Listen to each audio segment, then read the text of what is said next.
ಸುವರ್ಣಸೌಧಕ್ಕೆ ಮುತ್ತಿಗೆ ಯತ್ನ ನಡೆಸಿದ ಪ್ರತಿಭಟನಾಕಾರರನ್ನ ತಡೆದಿದ್ದಕ್ಕೆ ಬಿಜೆಪಿ ನಾಯಕರು ಆಕ್ರೋಶ ವ್ಯಕ್ತಪಡಿಸಿದ್ದಾರೆ.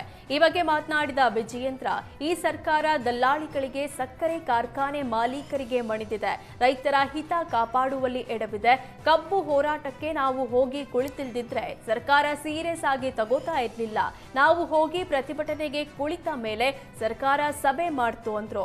ಇನ್ನು ಬಿಜೆಪಿಯ ಆಂತರಿಕ ಸಮಸ್ಯೆಯಿಂದ ರಾಜ್ಯದ ಜನತೆಗೆ ತೊಂದರೆಗಳೇನೂ ಇಲ್ಲ, ನಮ್ಮ ಹೈಕಮಾಂಡ್ ನೋಡಿಕೊಳ್ಳುತ್ತೆ. ಆದ್ರೆ ಸರ್ಕಾರದಲ್ಲಿ ಆಗುವ ಗಲಾಟೆಯಿಂದ 2,500 ರೈತರು ಆತ್ಮಹತ್ಯೆ ಮಾಡಿಕೊಂಡಿದ್ದಾರೆ. ದೆಹಲಿಗೆ ಶಾಸಕರೆಲ್ಲ ಹೋಗೋದ್ರಿಂದ ಅಭಿವೃದ್ಧಿ ಕುಂಠಿತ ಆಗಿದೆ ಅಂತ ವಿಜಯೇಂದ್ರ ಕಿಡಿಕಾರಿದ್ರು. ಬಿಜೆಪಿ ಪ್ರತಿಭಟನೆಗೆ ಡಿಸಿಎಂ ಡಿಕೆಶಿ ತಿರುಗೇಟು ಕೊಟ್ಟಿದ್ದಾರೆ. ಬೆಳಗಾವಿ ಅಧಿವೇಶನಕ್ಕೆ ಹೋಗುವ ಮುನ್ನ ಮಾತನಾಡಿದ ಡಿಕೆ ಶಿವಕುಮಾರ್, ರೈತರ ಸಮಸ್ಯೆಗಳ ಬಗ್ಗೆ ಕೇಂದ್ರ ಸರ್ಕಾರ ಮೋಸ ಮಾಡ್ತಿದೆ. ಕೇಂದ್ರ ಸರ್ಕಾರ ರೈತರ ಬೆಳೆಗಳನ್ನ ಖರೀದಿ ಮಾಡ್ತಿಲ್ಲ. ಕೇಂದ್ರ ಸರ್ಕಾರದ ರಾಜ್ಯಕ್ಕೆ ಬರುವ ಬಾಕಿ ಹಣ ಬಿಡುಗಡೆ ಮಾಡಬೇಕು ಅಂದ್ರು.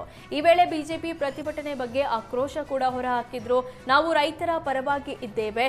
ಕಬ್ಬು, ಮೆಕ್ಕೆಜೋಳ ಖರೀದಿ ರಾಜ್ಯ ಸರ್ಕಾರ ಆರಂಭ ಮಾಡಿದೆ. ಕೇಂದ್ರ ಸರ್ಕಾರದ ವಿರುದ್ಧ ಬಿಜೆಪಿ ಹೋರಾಟ ಮಾಡಲಿ, ನಮ್ಮ ವಿರುದ್ಧ ಹೋರಾಟ ಮಾಡ್ತಿರೋದು ಸರಿಯಿಲ್ಲ ಅಂತ ವಿಪಕ್ಷಗಳಿಗೆ ಡಿಕೆಶಿ ತಿರುಗೇಟು ಕೊಟ್ಟರು.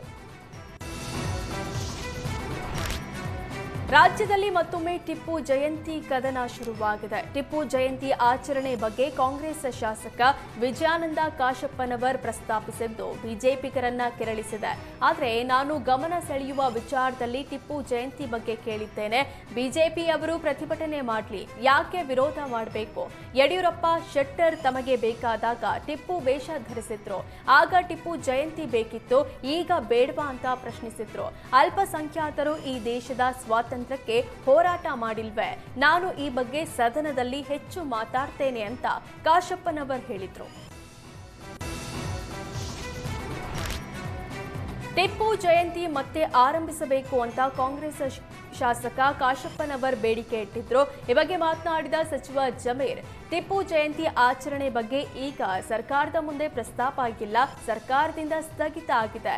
ಟಿಪ್ಪು ಅಭಿಮಾನಿಗಳು ಆಚರಣೆ ನಿಲ್ಲಿಸಿಲ್ಲ. ಟಿಪ್ಪು ಜಯಂತಿ ಅಭಿಮಾನಿಗಳು ಮಾಡಿಯೇ ಮಾಡ್ತೇವೆ ಅಂತ ಜಮೀರ್ ಪ್ರತಿಕ್ರಿಯೆ ನೀಡಿದ್ರು.